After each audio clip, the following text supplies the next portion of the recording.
সুপ্রিয় শিক্ষার্থী, biology online ক্লাসে তোমাদের স্বাগতম।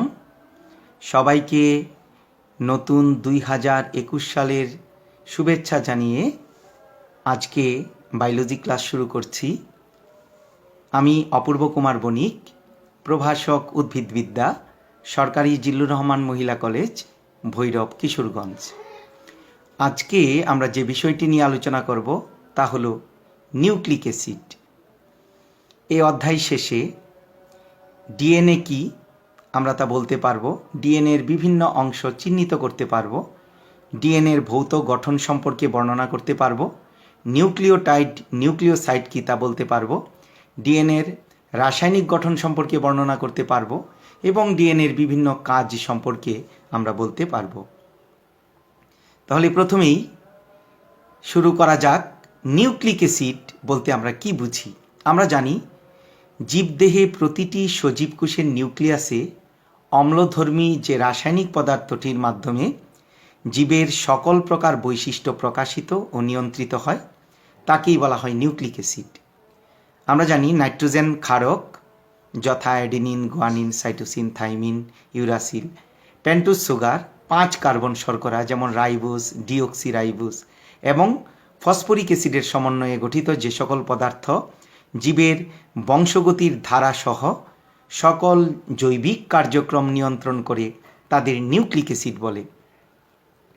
এগুলো কোষের সবচেয়ে বড় রাসায়নিক অণু এবং এটি বংশগতির সকল বৈশিষ্ট্য বহন করে, এই জন্য এদেরকে মাস্টার মলিকিউল বলে।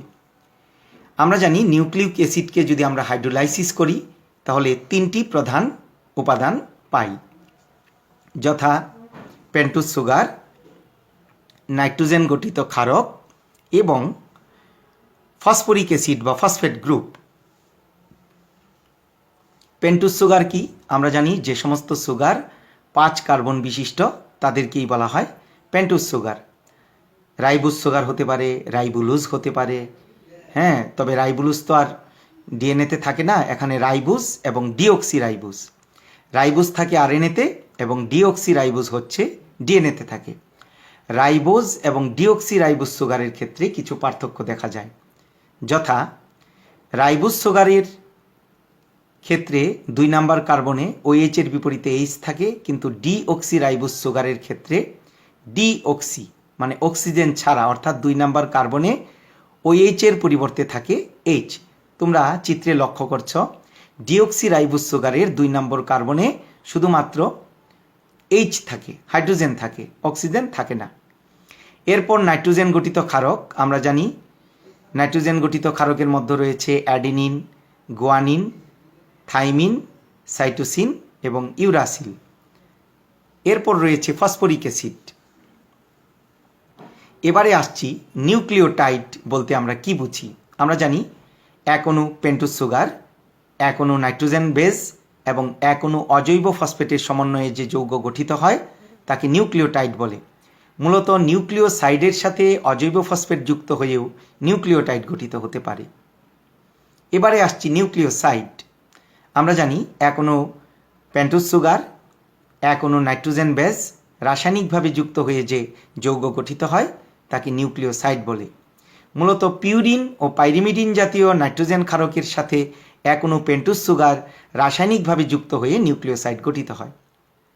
এবারে আসছি পিউরিন এবং পাইরিমিডিন বলতে আমরা কি বুঝি। আমরা জানি যে সমস্ত নাইট্রোজেন বেস 2 রিং বিশিষ্ট তাদেরকে বলা হয় পিউরিন। এদের সাধারণ সংকেত C5H4N4। নিউক্লিক অ্যাসিডে 2 রকমের পিউরিন ক্ষারক থাকে, যথা অ্যাডেনিন ও গুয়ানিন। পাইরিমিডিন আমরা জানি যে সমস্ত নাইট্রোজেন বেস 1 রিং বিশিষ্ট তাদেরকে বলা হয় পাইরিমিডিন। এদের সাধারণ সংকেত C4H4N2। নিউক্লিক অ্যাসিডে 3 প্রকার পাইরিমিডিন ক্ষারক থাকে, যথা সাইটোসিন, থাইমিন এবং ইউরাসিল। তাহলে আমরা চিত্রে লক্ষ্য করছি এখানে পিউরিন ক্ষারক যথা অ্যাডেনিন এবং গুয়ানিন এবং 2টিতেই 2টি করে রিং রয়েছে। নিচে আমরা পাইরিমিডিন ক্ষারক লক্ষ্য করছি, যেখানে প্রত্যেকটিতে একটি করে রিং স্ট্রাকচার রয়েছে, যথা থাইমিন, সাইটোসিন এবং ইউরাসিল। সুপ্রিয় শিক্ষার্থী, এবারে আমরা ডিএনএ নিয়ে আলোচনা করব। আমরা জানি ডিএনএর পূর্ণ নাম হচ্ছে ডিঅক্সিরাইবো নিউক্লিক অ্যাসিড, এবং এই ডিএনএই হচ্ছে ক্রোমোসোমের স্থায়ী উপাদান। এবং ডিএনএ মূলত প্রকৃতিতে অধিকাংশ জীবের বংশগতির ধারক এবং বাহক। এটি অসংখ্য নিউক্লিওটাইডের সমষ্টি। কোনো নির্দিষ্ট জীবের প্রতিটি কোষেই নির্দিষ্ট পরিমাণ ডিএনএ রয়েছে। আমরা জানি নাইট্রোজেন বেস ডিঅক্সিরাইবোস সুগার এবং ফসফরিক অ্যাসিডের সমন্বয়ে গঠিত যে দীর্ঘ জৈব অণু স্বপ্রজননশীল, মিউটেশনক্ষম এবং জীবের বংশগত বৈশিষ্ট্যের ধারক ও বাহক, তাকেই ডিএনএ বলে। 1869 খ্রিস্টাব্দে সুইস জৈব রসায়নবিদ এফ মিস্টার পোচকোষ শুক্রাণু ও পাখির লোহিত কণিকার নিউক্লিয়াসের প্রোটিন থেকে এই ডিএনএ আলাদা করেন এবং তিনি নাম দেন নিউক্লিন। পরবর্তীতে 1880 সালে ফিশার ডিএনএর গঠনে পিউরিন এবং পাইরিমিডিন ক্ষারক আবিষ্কার করেন। অল্টম্যান 1889 খ্রিস্টাব্দে একে নিউক্লিক অ্যাসিড নাম দেন এবং 1910 সালে কোজেল নামক বিজ্ঞানী ডিএনএর মধ্যে অ্যাডেনিন ও গুয়ানিন নামক দুটি পিউরিন এবং সাইটোসিন ও থাইমিন নামক দুটি পাইরিমিডিন বেস আবিষ্কার করে নোবেল পুরস্কার লাভ করেন।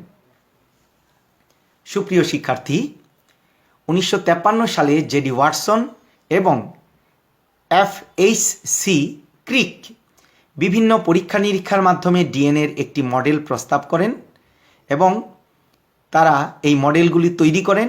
এই নকশার সমর্থনে যে যুক্তি দেখানো হয় তা 1963 সালে উইলকিন্স, ওয়াটসন এবং ক্রিক একসঙ্গে নোবেল পুরস্কার লাভ করেন। পরবর্তীকালে নিরেনবার্গ, হরগোবিন্দ খুরানা প্রমুখ বিজ্ঞানী ডিএনএ সম্পর্কে বহু তথ্য আবিষ্কার করেন। আমরা জানি প্রত্যেক কোষেই কম বেশি ডিএনএ থাকে। প্রতি প্রজাতির প্রতি কোষে ডিএনএর পরিমাণ নির্দিষ্ট থাকে। যেমন মুরগির ডিপ্লয়েড কোষে 2.5 পিকোগ্রাম এবং শুক্রাণুতে 1.25 পিকোগ্রাম ডিএনএ থাকে। মানুষের দেহকোষে ডিএনএর ওজন 5.6 পিকোগ্রাম। আমরা জানি 1 পিকোগ্রাম 10^12 গ্রাম। এবারে আসছি ডিএনএর অবস্থান। আমরা জানি ইউক্যারিওটিক কোষে বা প্রকৃত কোষে ক্রোমোসোমে ডিএনএ থাকে, এই জন্য একে বলা হয় ক্রোমোসোমীয় ডিএনএ। ক্রোমোসোমের নিউক্লিয়াসে অবস্থান করে বলে একে নিউক্লিয়ার ডিএনএ বলা হয়। ইউক্যারিওটিক ক্রোমোসোমীয় ডিএনএ ছাড়াও সাইটোপ্লাজমে বর্তমান ক্রোমোসোমীয় ডিএনএকে সাইটোপ্লাজমীয় ডিএনএ এবং মাইটোকন্ড্রিয়া বা ক্লোরোপ্লাস্টের স্ট্রোমা অংশে যে ডিএনএ পাওয়া যায় তাকে চক্রাকার ডিএনএ বলে। দেখা যায় অধিকাংশ ক্ষেত্রে বিভিন্ন কোষীয় অঙ্গাণু, বিশেষ করে মাইটোকন্ড্রিয়া এবং ক্লোরোপ্লাস্টের মধ্যে চক্রাকার ডিএনএ থাকে। আবার প্রোক্যারিওটিক কোষ বা আদিকোষে, যেমন ব্যাকটেরিয়া, নীলাভ সবুজ শৈবাল বা সায়ানোব্যাকটেরিয়ার দেহকোষের সাইটোপ্লাজমে ভাসমান অবস্থায় চক্রাকার ডিএনএ থাকে। এই ধরনের ডিএনএকে নিউক্লিওয়েড ডিএনএ বলা হয়। এছাড়া অনেক সময় ব্যাকটেরিয়া কোষে প্রধান ক্রোমোসোমাল ডিএনএ ছাড়াও স্বাধীনভাবে অনুলিপনযোগ্য অল্প কয়েকটি জিন বহনকারী ক্ষুদ্র ও চক্রাকার এক বা একাধিক ডিএনএ থাকে। এদেরকে বলা হয় প্লাজমিড। এতে হিস্টোন প্রোটিন যুক্ত থাকে না। প্রিয় শিক্ষার্থী, কিছু ভাইরাসে ক্যাপসিডের ভিতরে ডিএনএ বিদ্যমান, যেমন ব্যাকটেরিওফাজে চক্রাকার দ্বিতন্ত্রী ডিএনএ বর্তমান থাকে। উদ্ভিদ ভাইরাসের মধ্যে কেবল ফুলকপির ভাইরাসে ডিএনএ থাকে। তবে কিছু প্রাণী ভাইরাস, গুটি বসন্ত, জল বসন্ত এবং হারপিস ভাইরাসেও ডিএনএ থাকে। এবারে আসছি ডিএনএর আকার। আমরা জানি মাইটোকন্ড্রিয়া ও ব্যাকটেরিয়ার ডিএনএ অণু যথাক্রমে 5 মাইক্রন ও লম্বায় 1.4 মিলিমিটার হয়, কিন্তু প্রকৃত কোষের ডিএনএ অণু 50 থেকে 60 মাইক্রন অথবা লম্বায় 1.6 থেকে 1.8 মিলিমিটার পর্যন্ত হতে পারে। এবারে আসছি ডিএনএর গঠন সম্পর্কে। আমরা যে চিত্রটি দেখছি এটি হচ্ছে ডিএনএর ডবল হেলিক্স এবং এই ডিএনএটি মূলত দ্বিসূত্রক ডিএনএ। আমরা যদি আরেকটি চিত্র লক্ষ্য করি, এটাও ডিএনএর মডেল। এখানে দেখানো হয়েছে, এখানে লক্ষ্য করো মাঝখানে নাইট্রোজেন বেসগুলো হাইড্রোজেন বন্ডের মাধ্যমে যুক্ত থাকে, পাশে থাকে কি পেন্টোজ সুগার এবং একেবারে প্রত্যেকটা সুগারের পাশে ফসফরিক অ্যাসিড বা পি রয়েছে। এবারে আসছি আমরা ডিএনএর গঠন সম্পর্কে। আমরা জানি ডিএনএর ভৌত এবং রাসায়নিক গঠন রয়েছে। আমরা প্রথমেই ডিএনএর ভৌত গঠন নিয়ে আলোচনা করব। সুপ্রিয় শিক্ষার্থী, 1953 সালে আমেরিকার জৈব রসায়নবিদ জেডি ওয়াটসন এবং ব্রিটিশ জীববিজ্ঞানী F.H.C. ক্রিক বিভিন্ন পরীক্ষা নিরীক্ষার মাধ্যমে ডিএনএর একটি মডেল গঠন করেন। ওই নকশা সমর্থনে যে যুক্তি দেখান তার জন্য 1963 সালে উইনকিন্স, ওয়াটসন এবং ক্রিক একসঙ্গে নোবেল পুরস্কার লাভ করেন। এর আগে বিজ্ঞানী চারগাফ 1949 সালে ডিএনএর রাসায়নিক গঠন ব্যাখ্যা করেন। আমরা প্রথমেই যে চিত্রটি দেখেছিলাম যে ডিএনএ হচ্ছে একটি দ্বিসূত্রক পেঁচানো সিঁড়ির মতো গঠন। এর প্রতিটি সূত্র তৈরি হয় অ্যাডিনিন, গুয়ানিন, সাইটোসিন এবং থাইমিন নামক 4 প্রকার নাইট্রোজেন বেস, ডিঅক্সিরাইবোজ সুগার এবং অজৈব ফসফেট দ্বারা। এক অণু নাইট্রোজেন বেস, এক অণু ডিঅক্সিরাইবোজ সুগার এবং এক অণু অজৈব ফসফেট মিলে একটি নিউক্লিওটাইড গঠন করে। আমরা যদি পরের চিত্রটি দেখি, এখানে লক্ষ্য করো অ্যাডিনিন, সুগার, ফসফেট, তাহলে এটি হচ্ছে একটি নিউক্লিওটাইড। আবার দেখো থাইমিন, সুগার, ফসফেট, এটি হচ্ছে আরেকটি নিউক্লিওটাইড। আবার অনুরূপভাবে guanine, sugar, phosphate, cytosine, sugar, phosphate. তাহলে এইভাবে যখন অনেকগুলি নিউক্লিওটাইড পরস্পর সজ্জিত হয় তখন এটিকে বলা হয় পলিনিউক্লিওটাইড। এরকম দুটি পলিনিউক্লিওটাইড সূত্র পাশাপাশি অবস্থান করে এবং এক পাশের এডিনিনের সাথে অপর পাশের থাইমিন দুটি হাইড্রোজেন বন্ডের মাধ্যমে যুক্ত হয়। আবার অনুরূপভাবে সাইটোসিনের সাথে গুয়ানিন 3টি হাইড্রোজেন বন্ডের মাধ্যমে যুক্ত হয় এবং ক্ষারকগুলো পেন্টোজ সুগারের 1 নং কার্বনের সাথে যুক্ত থেকে এবং প্রতিটি নিউক্লিওটাইডের নাইট্রোজেন বেসগুলো হেলিক্সের কেন্দ্রীয় অক্ষের দিকে সমকোণে অবস্থান করে। ডাবল হেলিক্সের প্রতিটি ঘূর্ণনে 10 জোড়া মনোনিউক্লিওটাইড থাকে এবং একটি পূর্ণাঙ্গ পেঁচের দৈর্ঘ্য 34 অ্যাংস্ট্রম এবং পাশাপাশি অবস্থিত এক জোড়া মনোনিউক্লিওটাইডের দৈর্ঘ্য 3.4 অ্যাংস্ট্রম। ডাবল হেলিক্সের ব্যাস হচ্ছে 20 অ্যাংস্ট্রম। সিঁড়ির এক ধাপ থেকে অপর ধাপের দূরত্ব হচ্ছে 3.4 অ্যাংস্ট্রম। হেলিক্সের প্রতিটি ঘূর্ণন বা প্যাচে একটি গভীর এবং একটি অগভীর খাঁজ বা ভাঁজের সৃষ্টি হয়। ডিএনএর পরিপূরক বেসগুলো চারগাফের নীতি সমর্থন করে। এই নীতি অনুযায়ী ডিএনএতে অ্যাডিনিন ও থাইমিন এবং সাইটোসিন ও গুয়ানিনের পরিমাণ সর্বদা সমান থাকে। দ্বিসূত্রক ডিএনএ অণুর একটি সূত্র জেনেটিক বার্তা বহন করে। এটিকে নন টেমপ্লেট তন্তু বা সেন্স তন্তু বলে। আর যে সূত্রটি বিপরীতমুখী, যাতে জেনেটিক বার্তা থাকে না, এটিকে টেমপ্লেট তন্তু বা অ্যান্টিসেন্স তন্তু বলে। ডিএনএর মূল কাঠামো তৈরি হয় সুগার ও ফসফেট দ্বারা, যাকে সুগার ফসফেট ব্যাকবোন বলে। ডিএনএর দুটি নিউক্লিওটাইড শৃঙ্খলযুক্ত একটি বৃহদাকারের জৈব অণু। এই বৃহদাকার অণুর একটি অংশকে জিন বলে। আমরা জানি ডিএনএ অণুর খণ্ডাংশই হচ্ছে জিন, এবং আমরা জানি এই জিনের মাধ্যমে জীবের চারিত্রিক বৈশিষ্ট্য প্রকাশিত হয়। জিনের নির্দিষ্ট নিউক্লিওটাইডের বিন্যাস ও ক্রম জীবের বৈশিষ্ট্যের প্রতিফলন ঘটায়। ওয়াটসন ও ক্রিকের মডেল অনুসারে এটি দক্ষিণাবর্ত, মানে এই অণুটি দক্ষিণাবর্ত কুণ্ডলী দ্বারা গঠিত। এটিকে বিডিএনএ ও বলা হয়। প্রিয় শিক্ষার্থী, এবারে আসছি ডিএনএর রাসায়নিক গঠন নিয়ে। আমরা জানি ডিএনএর মধ্যে বিভিন্ন ধরনের রাসায়নিক উপাদান রয়েছে। প্রথমেই আমরা বলেছি যে এটি হচ্ছে একটি দ্বিসূত্রক বৃহৎ আকারের জৈব রাসায়নিক যৌগ। এটি 3 ধরনের উপাদানের সমন্বয়ে গঠিত। প্রথমেই আসছে ডিঅক্সিরাইবোজ সুগার। আমরা জানি এটি হচ্ছে 5 কার্বন বিশিষ্ট অ্যালডোজ সুগার। এটি রাইবোজ সুগারের পরিবর্তিত রূপ। এর 2 নম্বর কার্বনে কোনো অক্সিজেন নেই। এরপর আসছে ফসফরিক অ্যাসিড বা ফসফেট গ্রুপ।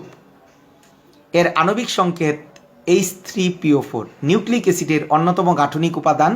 ফসফরিক অ্যাসিডের গঠনে 3টি একযোজী হাইড্রোক্সিল গ্রুপের সাথে একটি দ্বিযোজী অক্সিজেন পরমাণু রয়েছে।